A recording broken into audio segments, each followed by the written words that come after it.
Hi, everyone. Hi, everybody. Welcome back. Welcome.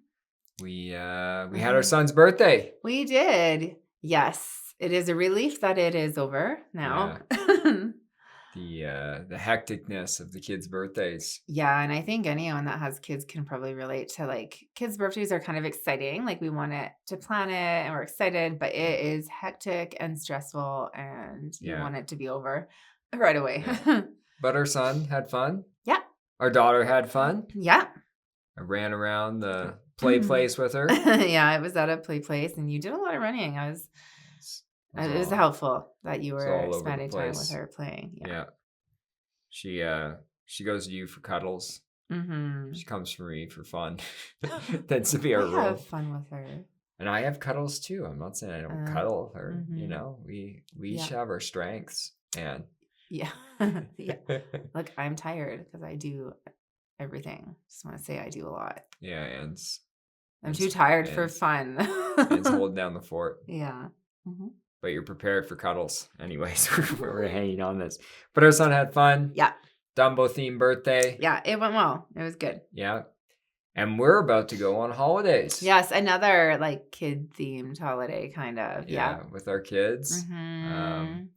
We're going up to Fairmont, BC. Yes. And so no podcast next week. Yeah, we apologize for that. It'll be a bit too hard for us to figure out how to do that from Fairmont. So a little difficult. Yeah. Yeah. So today we're going to dive into a topic, and it's related to a group that I'm about to run. So the topic is, how can I release stored trauma and emotions? Yeah. And I think this is a really needed topic, Tanner, because there's a lot of like talk about trauma and trauma being the body. And I think there's a lot of like knowledge about that, but it can get really confusing when we think about, okay, how do we release that now then? Yeah. It's confusing on both fronts. It's like, what do you mean it's stored in my body? Right. What does that even mean? Yeah. And then the other part is like, how do you release that? Right. Like, I think it can be a little mystical sometimes. So we're going to break down some of the science today. I am starting to run a polyvagal informed Qigong group. Yeah, which is super exciting. Mm-hmm. How does that tie into this topic?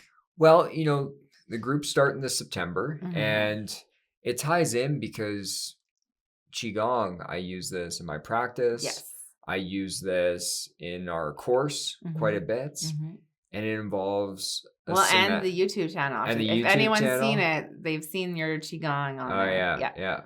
And Qigong, really a lot of somatic practices are pulled from it. Yeah. There's somatic attention. There's attention to movement, using intention with movement, and doing so, as we talk about in this episode, really can help us release that stored emotions and trauma. Yeah. And so I guess like a simple way that helps me think about it is like, if it's in our body, we want to somehow for it to go elsewhere. And so movement in some way creates that. Like you feel that, you can visually see that, you can experience that. Exactly. And trauma essentially is dysregulation in your nervous system that has not been fully released. And as you know, like these traumatic experiences cause your nervous system to become sensitized for a lot of people. And when the nervous system becomes sensitized, what we mean by that is chronic pain, chronic fatigue, chronic dizziness, other chronic symptoms start to be perpetuated. Yes. And essentially, what's happening while your brain's not doing this by accident.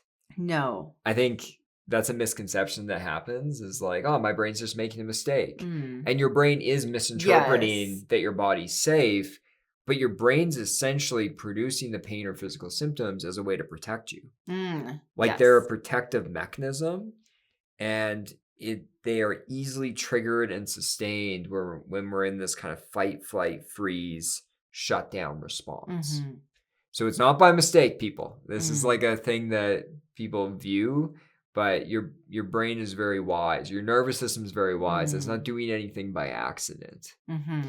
Well, and some way to look at that, kind of with the sake idea, is that there's a reason why this is happening. But sometimes when we've experienced something like trauma and the trauma has long passed, it's continued to happen. Yes. And so that might be like the view of like the mistake idea that the trauma is past, but it doesn't mean we just ignore that. There's a reason that it's saying we need to look at that trauma or we need to release that trauma. Yeah, and I like how Deb Dana, like a famous polyvagal therapist, talks about it. Like after overwhelming situations, events, what happens is your nervous system becomes wired. It becomes wired for protection instead of connection. Because we are naturally wired for connection. Yeah. That's what helps us regulate. But these overwhelming situations, that it shifts. Yes. Because these overwhelming situations cause our nervous system to become stuck in this way. And when we talk about healing trauma, neuroplastic pain, neuroplastic symptoms that are the result of trauma, we need to release these survival responses. And we can use somatic movement, somatic practices to accomplish this. So for somebody that's listening to this then, Tanner, how might they kind of connect or realize, okay, yeah, like I think my symptoms are connected to my trauma. Yeah. Or this is like messages about stored trauma in the body. Yeah. So I think the first thing is starting to identify that. You know, anyone who's had prolonged dysregulation, there's situations in your past that have resulted in that taking place. Right. And people, when they have chronic pain or symptoms, get so fixated on the pain or symptom. And we do work on that in brain retraining, but part of it is shifting to the nervous system. And we did like a little mapping meditation. I think it was about 5 episodes ago, where we gave a free practice from our course. And that's a starting place of like mapping the nervous system. But then once we're starting to connect with it, we need to learn to release that energy essentially. Yes. Which we're going to talk about here. And so when we have survival responses, fight, flight, freeze, shut down, we need to move through these responses and release it from the body. Yeah. And animals, they naturally do this quite well. Like it, especially animals in the wild. Yes. They, you know, the theory is that they don't really hold trauma. No. You think about, I'll give you an example here, deer, right? Most of us have seen a deer. Well, we live in Canada, so we see deer all the time. Hilarious sidetrack story here.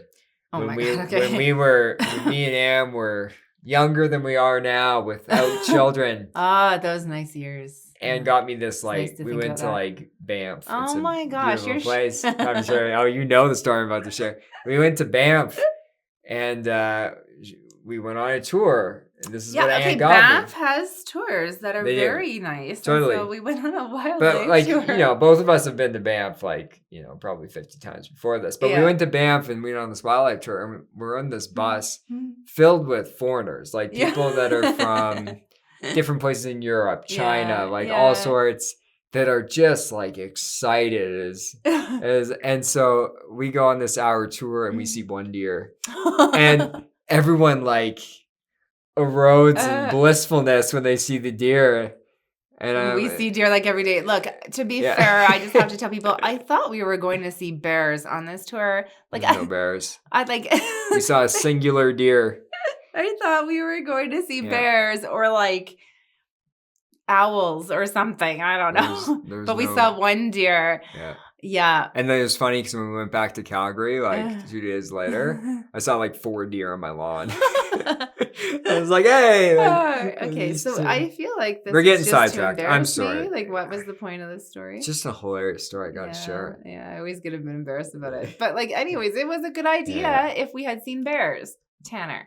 Anyway, sidetrack done. Animals, they don't typically hold trauma like humans do. Well, what happens? Like, what happens when they're like in a stress, fight and flight situation? Yeah, so you got to think, like, if a deer goes into a fight response, angry, fight response, it will start to make itself tall. It will attack. It will kick. Right. It naturally engages in these types of movements.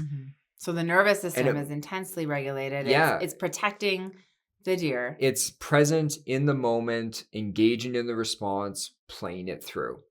If a deer goes into flight, where it gets anxious, it gets nervous, it will run instantly from the situation. It'll just run away. Yeah.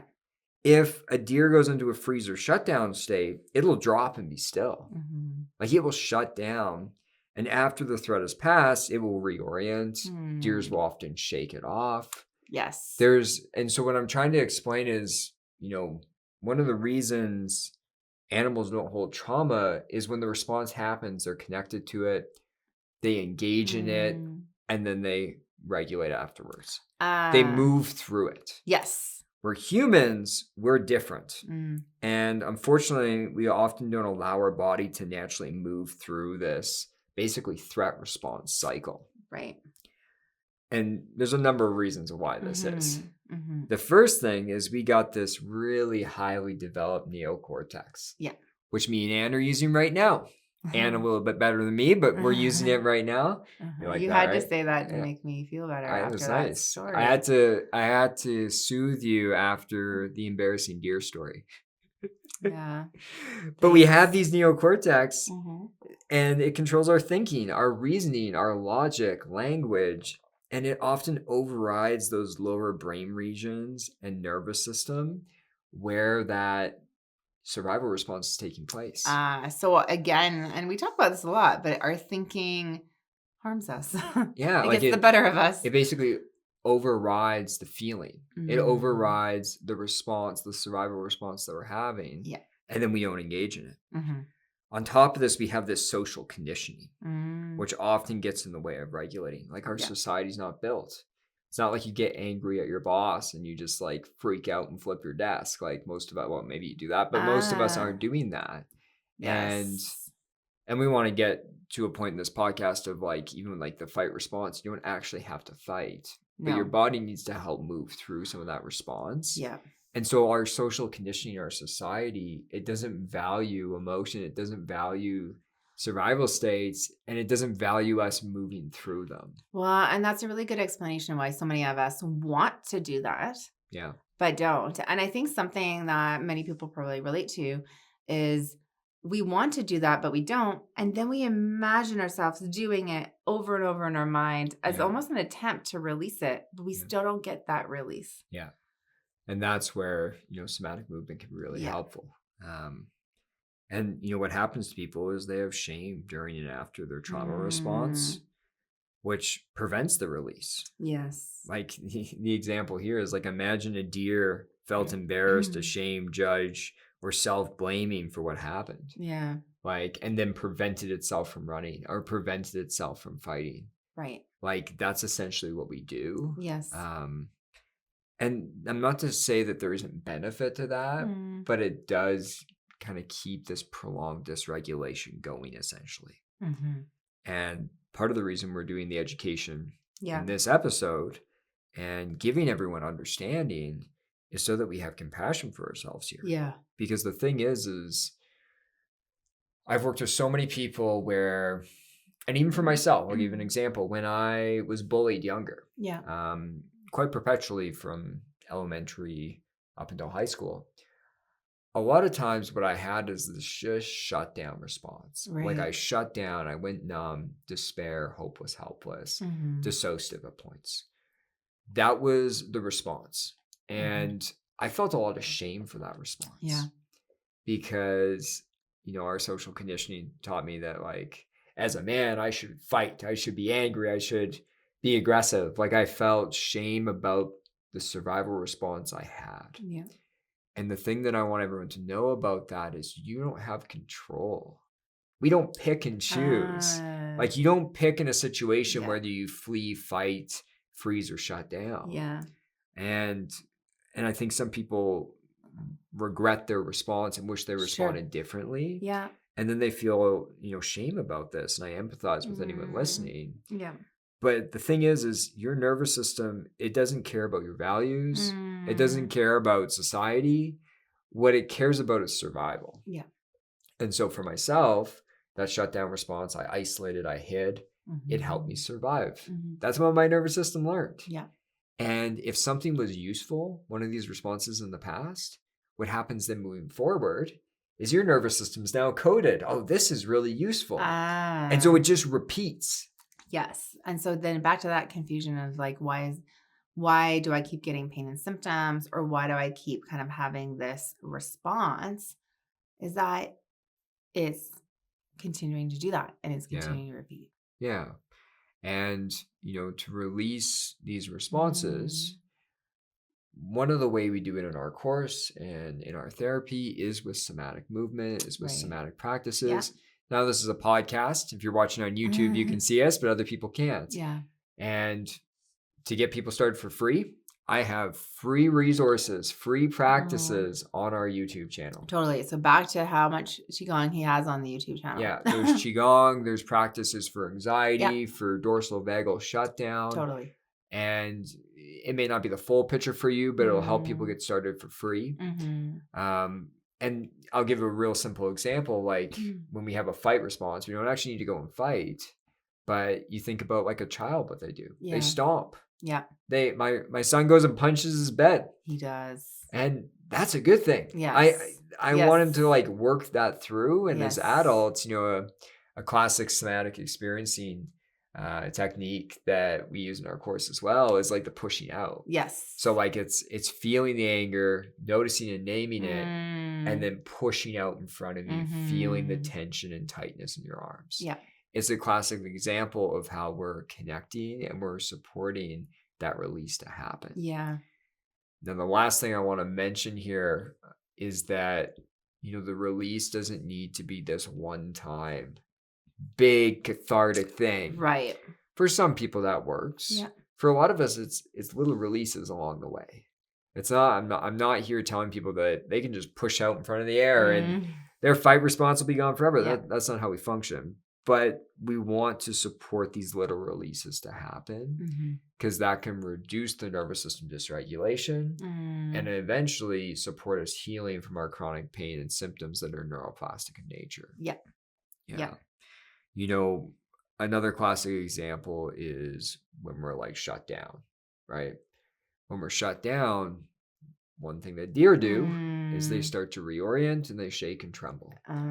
And in our course, that's what we support people doing is the shaking or trembling that support us coming out of a shutdown state. Yeah. So really simple examples because many of you can't see me right now. But again, the YouTube channel has lots of this. Yeah. If you need more support, we have our whole course. Yeah.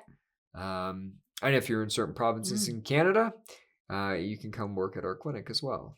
Well, and we have the Qigong group. I forgot. Yes, the Qigong group is all about releasing emotions or trauma or... Yeah. It really is a supportive add-on. It's a 5-part group. If anyone wants to take part, starting in September. Yeah. And so, and a lot of this, like we talked about just having that awareness of like, hey, do I have stored trauma in the body? What is happening there? And then what does release look like for me? Do I need to work on a release? So that's a good questions to ask yourself. Exactly. Yeah. So thank you everyone for listening. Thank you for listening. We are going on holiday once again. So with our children. Yeah. Think about us. Send us good messages. Send us good messages. That we need those. Yeah. It'll be good. They'll have a blast. Mm-hmm. It's those family vacations when you're a little kid. It's like the birthday party. Like we're excited yet overwhelmed. And it's funny because when you're like a kid going on vacation, at least for myself, you have a blast. I have a blast, but I never realized like, oh man, that was so much work for my parents. Yeah. Which I guess is good. Like we want our kids to have a blast and not realize all the extras that come along with it. So. But now it's our turn. Yeah. It's our turn to be the parents. Yes, it is. Yes, it is. Yeah. So have a good 2 weeks and we'll have another podcast out, right? Yes, exactly. Everyone take care. Take care.